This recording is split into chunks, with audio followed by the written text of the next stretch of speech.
Hey, Coach. First off, congratulations on this start. And much like Carbs, you've had a lot of guys go down, and a lot of guys have to step up.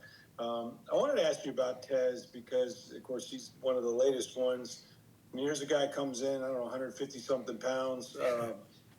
Maybe not expected to get on the field right away, but we saw what a big moments he had in the last couple of weeks. Can you just speak to what you saw of his tape, and then when you got him here, what was it that he had to work on, and what's impressed you about his start? Sure. Well, I would say 150 pounds is very generous, to say the least. No, I mean, I tell you what, the first thing that jumped off when you watched Tez coming out of college was his ability to be able to create explosive plays. Defenses are way too good to go 8, 9, 10 plays in a row without you screwing up something on offense right now, man, to be able to score every time. So you need guys that you're constantly looking for guys right now that can create those explosive plays on their own. And that was something that jumped off the tape about Tez. And he did it versus everybody.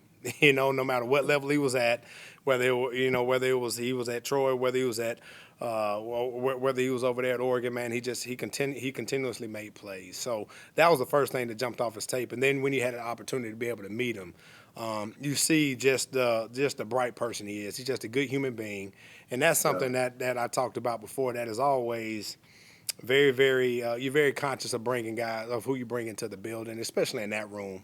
We have a really good room, a really positive room, and he just adds to that in a great way. So, obviously, man, you think the world of the guy. Just like a lot of young players, he comes in and has a lot to learn, but you knew he had the capability, both mentally and physically, to be able to go out, be able to do that. So, you knew he was a guy that was going to be able to get every inch out of all the ability that he had in his body. So, I mean, once you met him and you saw what you saw on tape, you was like, hey, man, if there's any way we can bring this guy in, we need to try to get him. We need to try to get him. And then he impressed everybody through the interview process, and we were obviously, man, we were fired up to get him, and even more fortunate right now to be able to have him.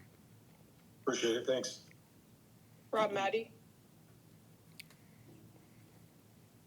Coach, you're having a kind of success that at one point last week you had the receivers number 5 through 8 out there, and you guys still find a way to win the game. But you're having that kind of success that gets coaches recognized, gets attention. Have you thought about what it can mean to you personally and professionally?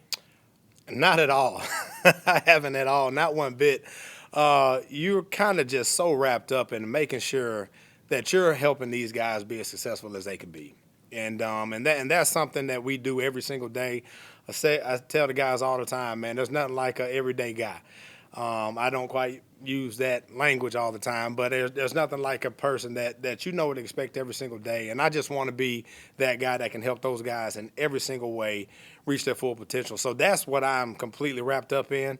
And like I said, I probably am getting way too much credit. I mean, though I'm not the one out there playing. And those guys are the ones that are out there doing their thing, just applying the things right now, man, that we put in place, and putting good days together, which I'm a firm believer, man, and that's what caused the outcome over there on game day. It's stacking all the days before then and just making sure that they do that. Thank you. Jeneline.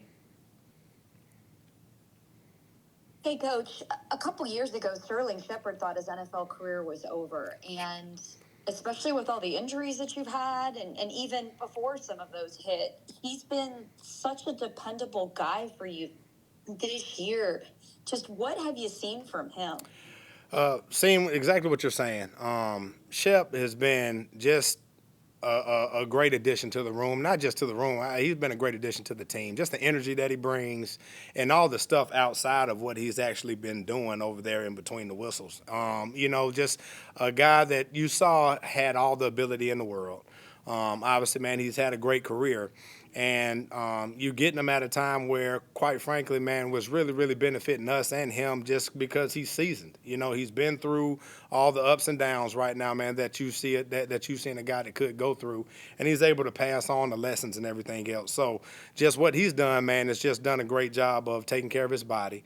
He's done a great job right now, man, of allowing me to push him. I mean, truly believer right now, man, and you know, what I mean, that he really embodies, especially at that age, everything, man, that you want a guy to be able to go out there on a day-to-day basis and bring in as far as energy, knowing what to do, knowing how to do it, and then trying to bring as many guys along with them. And so, man, we're truly blessed to have the guy, like I said, but way more off the field than we are on the field. To lose receivers 1, 2, 3, and 4, and then have to lean on 5, 6, 7, and 8. Just what have you seen from Baker that has allowed you guys to not miss a beat in that department? Sure. Well, you know, Baker gives you an opportunity to win every game that you step out there, you know, and just what you see from him is just his confidence that he exudes in all the guys around him. And regardless of who's out there, man, he's holding those guys to a same standard that he holds himself to. And that's, I feel like, is what's been a really, really, really good thing right now, that just really that shows the person that he is, the player that he is, the leader that he is, the franchise guy that he is. I mean, you know, I can go on and on and on with what he means to us, man. But the biggest thing is, like I said, it's just the confidence that he shows in everybody out there on the field with him. That, hey, it doesn't, you know, I mean, you do your job, I'm gonna do mine, and then let's go out there, man. And let's see what happens. Thanks so much. Evan Winter. Hey, Coach. You know, Baker said last week, or Sunday, sorry, that Tez read the defense of the 49ers on the touchdown throw. You know, just for him to be able to do that this quickly in his career, obviously plenty of experience, things like that, but just how gratifying and rewarding is that for you as a coach? Yeah, no, it's anytime guys go out there and have success, you're happy. You're happy, and if there's anything that you do along the way that can help bring them closer to that, that's where I get my gratification at. And so to see, you know, to go out there and see, hey, man, that was a look that we talked about, that we stepped through, that we're able to see, and for him to go out there and recognize it, it not just shows me, but it shows him, you know, that how important the preparation part of it is, and how that plays into him going out there and being successful over there on game days. And then real quick, you know, you've got such a good mixture of accomplished veterans and then also, you know, veterans that have shown they can be leaders. And then you've got a good injection of youth and rookies, you know, and rookies that are fiery like Tez. Just how does that work off each other in the receiver room, and just kind of what are your thoughts and your perception on how all that is gelled? Well, it's interesting, to say the least. It's interesting on a daily basis. But I got a great room. Man, and just no ego guys that truly want one another to go out there and do well, regardless of who that is. And so just the communication that those guys get from me, that they give to each other. Hey, man, look, if one of them sees something out there on the field, and you know, and they feel like they can help somebody, they do that. And that starts with the leaders in the room. When you talk about a guy like Mike, like Chris, or those guys being unselfish, those guys wanting to help people, it trickles down. So I think the leadership is what starts it off, and then obviously those guys being great players have made a bunch of great plays in this league, and they see that they're willing to help everybody, then everybody else in the room really just follows suit, and it's just a great culture in there. Rick Stroud.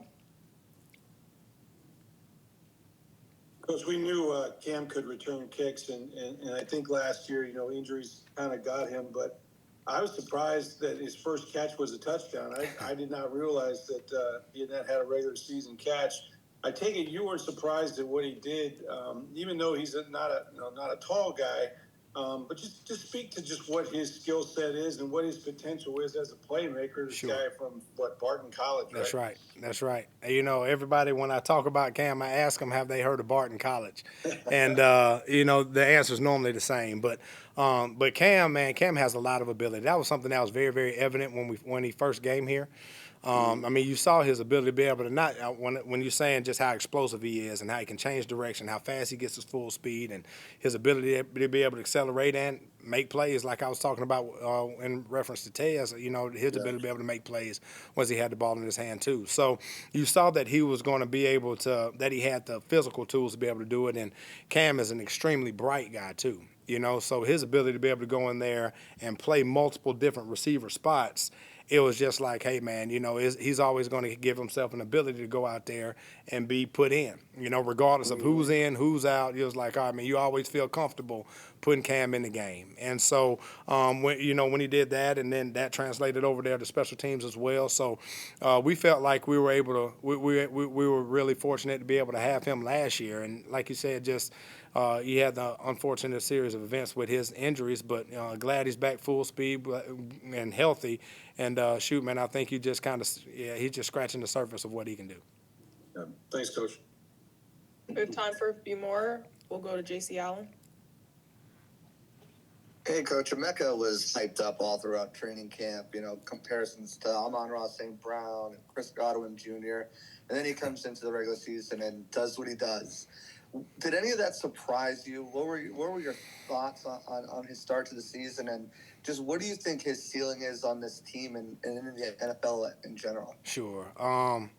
I wouldn't say not surprised much at all. I had an opportunity to actually start recruiting Mech when once I went out to the University of Oregon, and he had kind of already had his mind made up, and I was trying my best to kind of wiggle us in and everything else, but and obviously, man, he made the right decision for him, but you knew at a very early age just how mature he was, his approach to every single day. And similar to what I was saying about Tez, you knew he was going to get every ounce of ability out of his body. He was going to be able to reach all of it. And just a guy like that who has as much ability as he does, that's what's scary. And so he's just such a humble person. He knows his purpose, and he understands right now, man, kind of where that fits and what he wants to do. And I think that's what helped drives him, be able to meet his standard every single day. But just the type of person he is with the ability that he has, I truly think the sky's the limit over there for him. And so I'm excited to be a part of it. I feel like I'm blessed to be his coach. And like I said, man, not just with him, but with the rest of the guys, man, I'm excited to see where this group goes. Jenna Lane. Hey, Coach, you guys have played Detroit an awful lot, and I know some of that happened before you got here, but when you are playing a team of that caliber, this is going to be the fourth time in 3 years, knowing the physical style of play that they have and just what a tough opponent they are, how does that kind of, I guess, set a standard, a bar for you guys, especially like last year? It was so early on in the season. Sure. How does that set a standard for what you guys are trying to accomplish during the year that could potentially help you later in the year? Sure. I think, the special thing about the NFL is, you could lose every time you go out there. You're right. And I think as great a team as they are, your approach to every single day can't change just depending upon who you're playing. That's kind of where you get the inconsistencies and up and down right now in your performance. So I think you have to uphold the standard right now that you are trying to play at. And if you don't, a team like that right now, man, they can run you over. They can run you over. If you sit up there and everyone likes to say, hey, man, you can't win or lose it on a Tuesday, but I'm a firm believer you may not can win it on. I mean, can't win the game on a Tuesday, but I feel like you can lose it, right? And so, and whatever day that is right now, man, leading up into that game. So just making sure that we're not missing a step. We're upholding the standard right now that we want to go to, and we know that they are an unbelievable opponent. They've done the success that they've had over here these past few years is, it's hard to do.